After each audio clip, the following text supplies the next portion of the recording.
How many stocks should I be having in my portfolio? We will answer this question today. Also, I will share with you a very astonishing fact about Warren Buffett's personal portfolio. If you like today's video, do not forget to like, share and subscribe to Sun Stocks. To know the number of stocks you should own, you have to first answer the question, how well do you understand stocks or that one specific stock?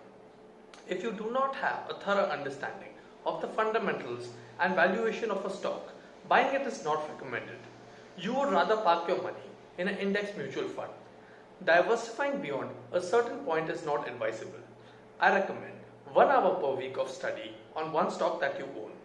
This would include staying up to date with the latest info and material changes at the company. So, having too many stocks would eat up too much of your time. Also, over-diversification might lead to subpar returns. Say you own 30 stocks and that one stock that went up 500% in the last 2 years formed only 2% of the overall portfolio. Since you own so many, it would translate into a very smallish gain considering your entire portfolio. Therefore, I feel if you have done a thorough analysis of the business and can identify a good price point for entry, then not diversifying beyond a few stocks makes sense.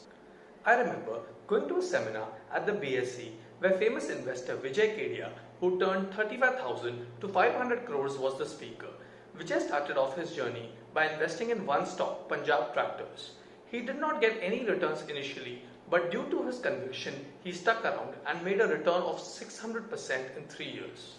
Also surprisingly, notable investor Warren Buffett holds 99% of his wealth in one stock. That is the company he built, called Berkshire Hathaway. In essence, he holds only one share in his portfolio. Take a listen in. We think diversification is, as practiced generally, makes very little sense for anyone that knows what they're doing. Diversification is a protection against ignorance. I mean, if you want to make sure that nothing bad happens to you relative to the market, you own everything. There's nothing wrong with that. I mean, that is a perfectly sound approach for somebody who does not feel they know how to analyze businesses. If you know how to analyze businesses and value businesses, it's crazy to own 50 stocks or 40 stocks or 30 stocks probably, because there aren't that many wonderful businesses that are understandable to a single human being in all likelihood. And to have some super wonderful business and then put money in number 30 or 35 on your list of attractiveness and forego putting more money into number 1 just strikes Charlie and me as madness. And it's conventional practice, and it may, if all you have to achieve is average, it may preserve your job, but it's a confession in our view that you don't really understand the businesses that you own.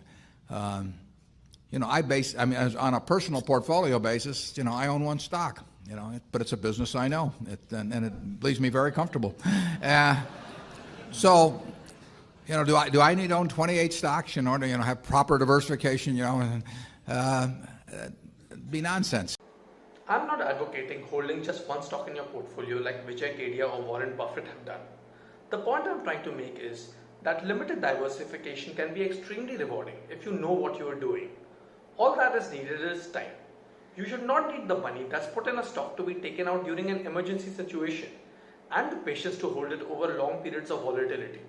I have done work on select companies that I feel offer good value in the Indian market. You can view them by clicking on one of these videos or by visiting the Sun Stocks channel link given in the description below. Also, do not forget to tell me what you thought of today's video by leaving your feedback in the comments section below. I will see you soon. Take care.